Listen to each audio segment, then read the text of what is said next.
Hi, I'm Jeanette White for Piper's Quilts and Comforts in Salt Lake City, Utah.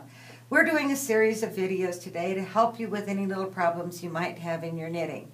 What we're going to be doing today is these darling little pom-poms, and they're all over everything, and they really add a nice little professional, whimsical touch to any of the things that you're knitting. You can use them on ties here like we have, or at the top of a hat. You can make them in any size that you want. In the past, we used cardboard and cut it in a circle and then cut the center of the circle out. It was a really hard thing to do. The pom-poms came out looking all skitty-wampus, and it wasted an enormous amount of yarn.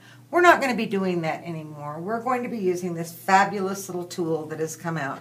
You can make pom-poms in a whole variety of sizes, and it makes them really easy and quick to make, and it doesn't waste very much yarn. We have these available through our store, so if you're interested, check our website. I've already wound this one side in the interest of time, but I'm going to show you how I did this. You're going to do it to both sides. So you'll see here that there's a little tab. You're going to grab both of those tabs and pull them out. Now you're going to take your yarn, hold it right here on this little flat spot with your thumb, and we're going to begin winding it. And you don't want to wind it too tight. You also don't want to wind it too loose, but you do want to put a little bit of tension on this and wind it. And I tend to really like really full pom-poms, so I fill this right up to the top. How you're going to know when it's filled up is that it gets a little bit hard to close, and we're going to be doing that in just a second, just as soon as I get this wound.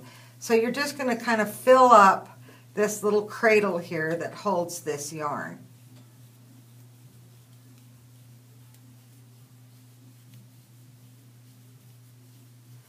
So this is just about filled up now, and I'm going to test it in just a second to see if I need to add any more.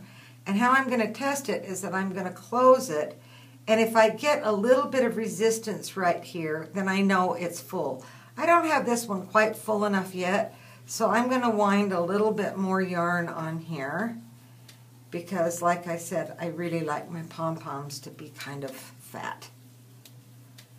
When you're finishing a knitting project or a crochet project and you've got kind of a funny piece of yarn left over, throw it in a Ziploc bag because at some future time that might make a perfect pom-pom on something that you're making.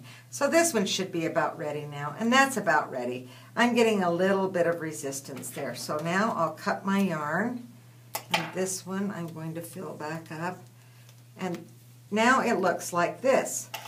The next thing I'm going to do is take my scissors, and there's a little slot right here, and I'm going to fit my scissors down in that slot and cut this yarn. Then I'm going to do the same thing on this side right here.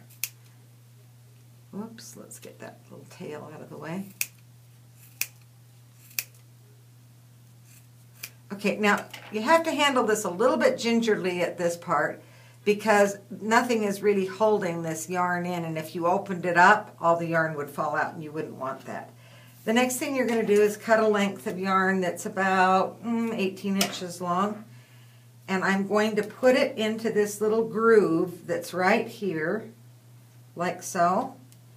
Now, this is a good trick to do because if you just tie this like this and then cinch it down, the minute you let go of the tension on the yarn, it's going to come loose and then all your yarn's going to fall out. So you're going to wrap it a second time. We'll be doing this again in just a second.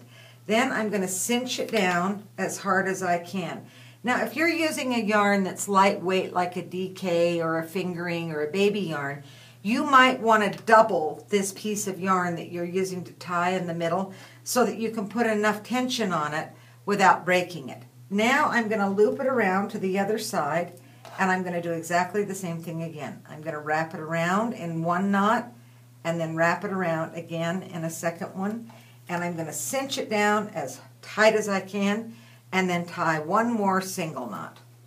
Okay, now I'm going to find my two little tabs that are right here, and I'm going to open them up. I'm going to come around to the other side, and I'm going to do exactly the same thing again, and then I'm going to pull these two pieces apart. And here's my pom-pom. Now this is the fun part, is when you get to start trimming, and I just love these scissors for doing this. But you just trim it down to however you want it to be, and you can change the size within about a ½ an inch at this point. So let's say you made your pom-pom and you decided it was a little on the big side. No problem, you can trim it down. But these tools do come in a variety of sizes, and in each package there's 2 different sizes. So this is a really easy way to make a great looking pom-pom without wasting a ton of yarn and time. That's not so hard, is it?